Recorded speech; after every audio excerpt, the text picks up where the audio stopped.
The silence inside the bridal boutique was so thick, it felt like the air itself was holding its breath. Across from me, my sister, Madeline, stood frozen, staring at the cashier's receipt as if it were written in another language.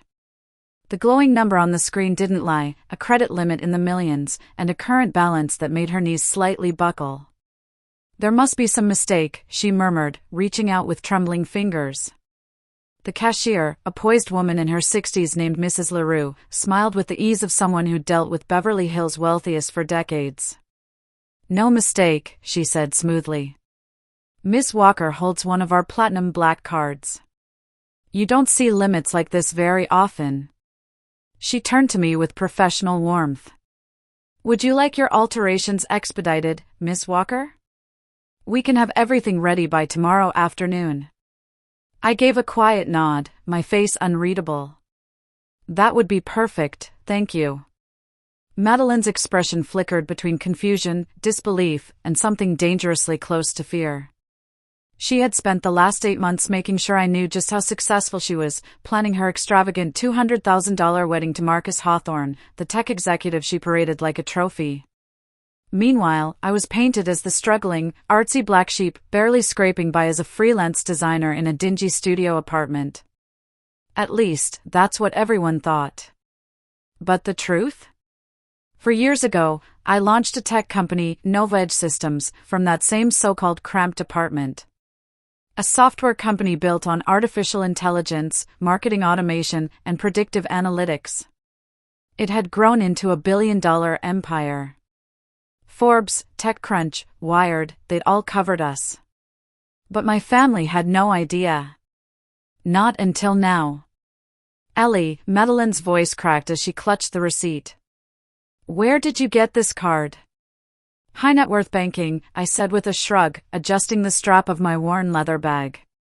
"Private client services. You know, same as everyone else." Her eyes darted around the boutique, scanning the luxury bridesmaid dresses I'd just bought, $3, $200 each. Then the $14,000 in shoes and accessories. The $30,000 custom tailoring package. I'd spent more in 1 hour than she made in half a year, and I'd done it like I was picking up groceries. "But, you said you couldn't afford Napa," she blurted, her voice pitching higher. "The bachelorette trip. You said $400 a night was too much." "I said I couldn't make it that weekend," I corrected. "I had a board meeting." What?" She let out a forced laugh. "Ellie, you're a freelance designer. What board are you on?" My phone buzzed before I could answer. A message preview flashed across the screen, from my CTO.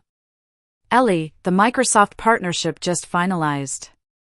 $340 million over 3 years.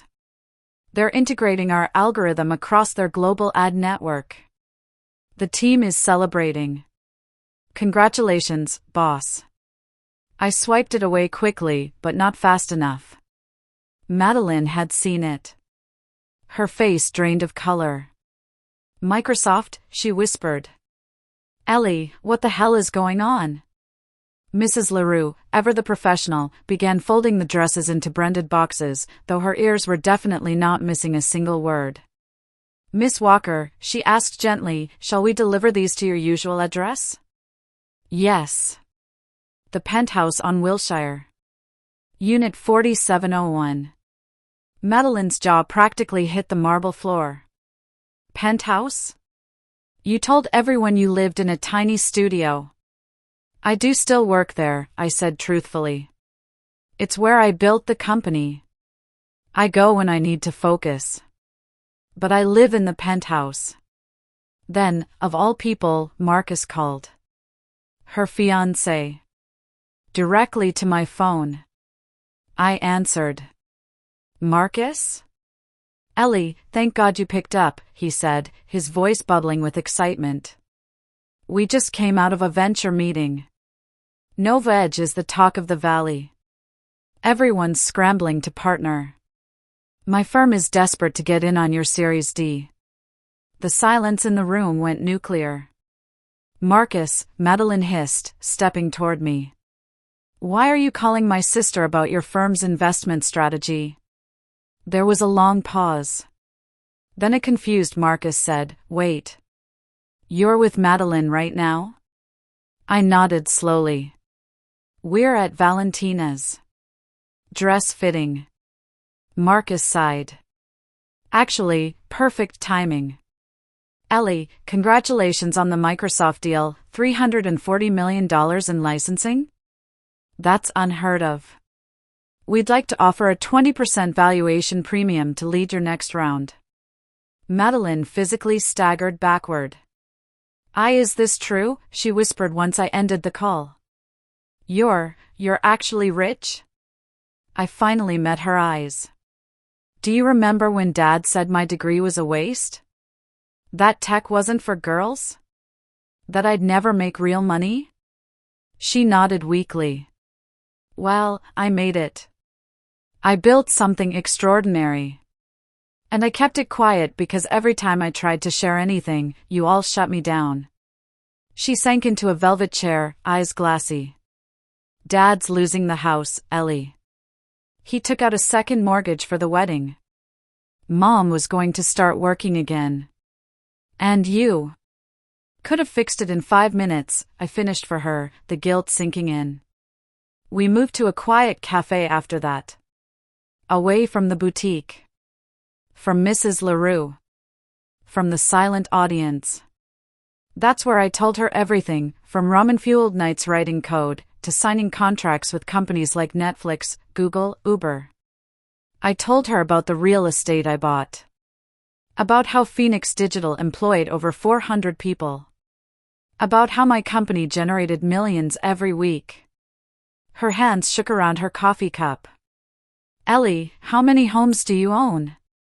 Enough, I said softly, that I could give every family member their own. And still have more left for investment. When she found out about the mortgage, $347,000, I wired it right there. Added $20,000 for fees. Her phone buzzed seconds later.